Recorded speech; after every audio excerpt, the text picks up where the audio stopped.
You are standing in a forest in Germania. It is September 9 AD. The rain has been falling for 3 days without stopping. The trees are enormous, older than Rome itself, taller than anything you have ever seen in Italy or Gaul or Spain. They press so close together that barely any light reaches the ground. The forest floor is thick mud. Your sandals have been soaked through since yesterday. Your armor weighs double what it did when you left camp, because the leather straps and the wool padding underneath have absorbed water until they can hold no more. You are a Roman soldier. You are part of the greatest army the world has ever produced. 3 full legions, the 17th, the 18th, and the 19th. Approximately 20,000 men, moving through this forest in a long column that stretches for miles. And something is very wrong. The guides who are leading you through this forest are local men, Germanic tribesmen who swore loyalty to Rome. They know these paths. They have been with your general, Publius Quintilius Varus, for months. Varus trusts them completely. There are 2 things you do not know yet. The first is that the man leading you through this forest, a Germanic chieftain named Arminius, who speaks Latin, who is educated in Rome, who holds Roman citizenship and the rank of equestrian, has spent the last several months planning what is about to happen to you. He has spent months rallying tribes who appeared to be allies of Rome. He has chosen this specific forest, this specific path, this specific season of rain and mud for a reason. The second thing you do not know is that you will not leave this forest, not in the way you entered it. By the end of this video, you will understand exactly what happened in the next 3 days, and you will understand why the survivors, the few men who escaped, described what they witnessed inside that forest as something worse than death itself. The column moves, the rain falls, and the trees get closer together. Rome in 9 AD is at the peak of its confidence. The Emperor Augustus has spent 40 years transforming a republic shattered by civil war into an empire that controls everything from Britain to Egypt, from Spain to the borders of Persia. The legions are the instrument of that confidence. 28 of them across the empire, each one a machine of approximately 5,000 men, trained from the age of 16, equipped with the finest weapons and armor that Roman industry can produce, and governed by a discipline so absolute that a soldier who falls asleep on watch can be beaten to death by his own unit. This confidence is not empty. The Roman legion genuinely is the most effective military force the ancient world has ever produced. In open terrain, on flat ground, in the conditions it was designed to fight in, a Roman legion is essentially undefeatable. The key phrase is open terrain. Drop a comment right now. If you had been a Roman soldier in that column, and you started to sense something was wrong, what would you have done? And tell us where in the world you're watching from tonight. We read every single one. Arminius understood something that Varus did not. He understood that the Roman military machine was designed for a specific environment. He understood that the discipline and the formation and the coordinated tactics that made the legions unstoppable on open ground became almost useless in dense forest. He understood that the Germanic tribes fighting individually, in small groups, from cover, using terrain they had hunted across their entire lives, could do something to a Roman column in the forest that no enemy army had managed to do in open battle for a century. He also understood timing. September in northern Germania meant rain. Rain meant mud.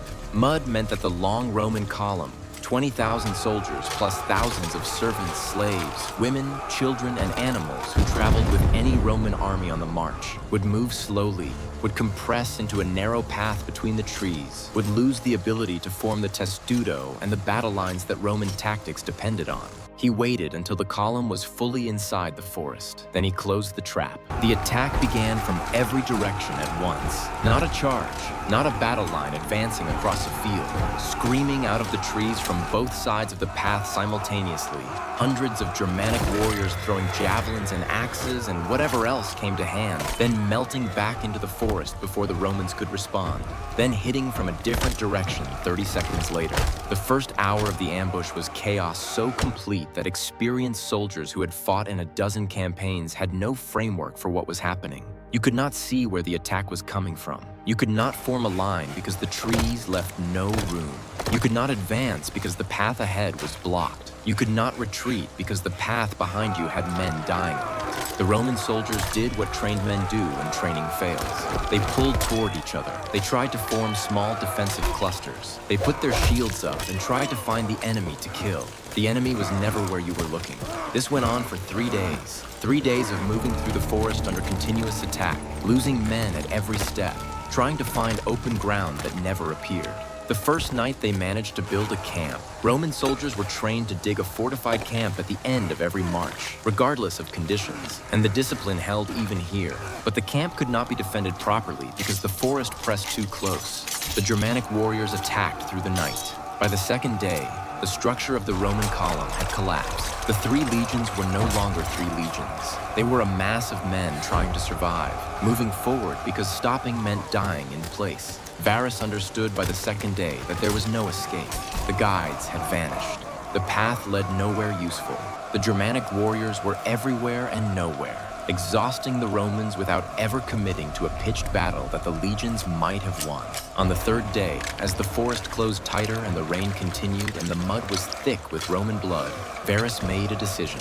He fell on his sword. So did most of his senior officers. Not because they were cowards, because they understood what happened to Roman commanders who were captured by Germanic tribes, and what happened was considerably worse than a clean death by your own hand. The Romans who were captured alive were not killed quickly.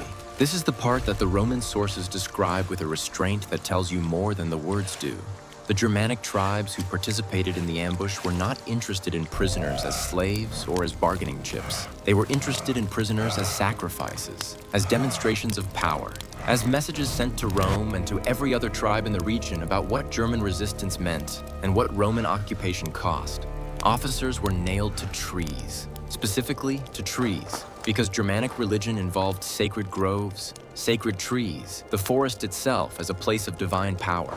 A Roman officer nailed to a sacred tree was not just being killed. He was being incorporated into a religious ritual. He was being offered to gods that Rome had never acknowledged and could not negotiate with. The legionary standards, the eagles, the symbols that were to a Roman soldier what a flag is to a modern army, the objects that entire units would die to protect, were captured. All of them. All 3 eagles from all 3 legions taken by Germanic warriors and carried into the forest as trophies. Rome would spend the next decade trying to get them back. 2 were recovered. The 3rd was never found.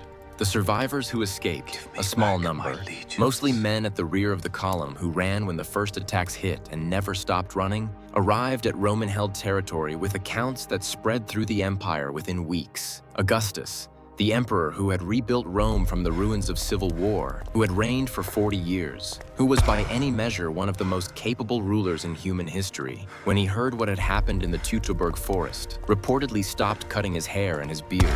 He walked through his palace at night, striking the walls, calling out the name of the general he had trusted.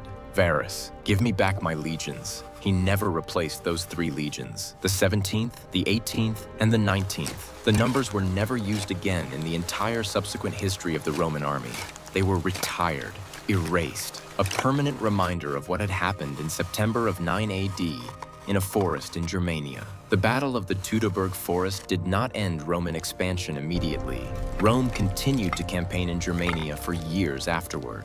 But the decisive advance, the incorporation of Germania east of the Rhine into the Roman Empire, the extension of Roman civilization across northern Europe, never happened. The border held at the Rhine for the rest of the empire's history. The forest stopped Rome.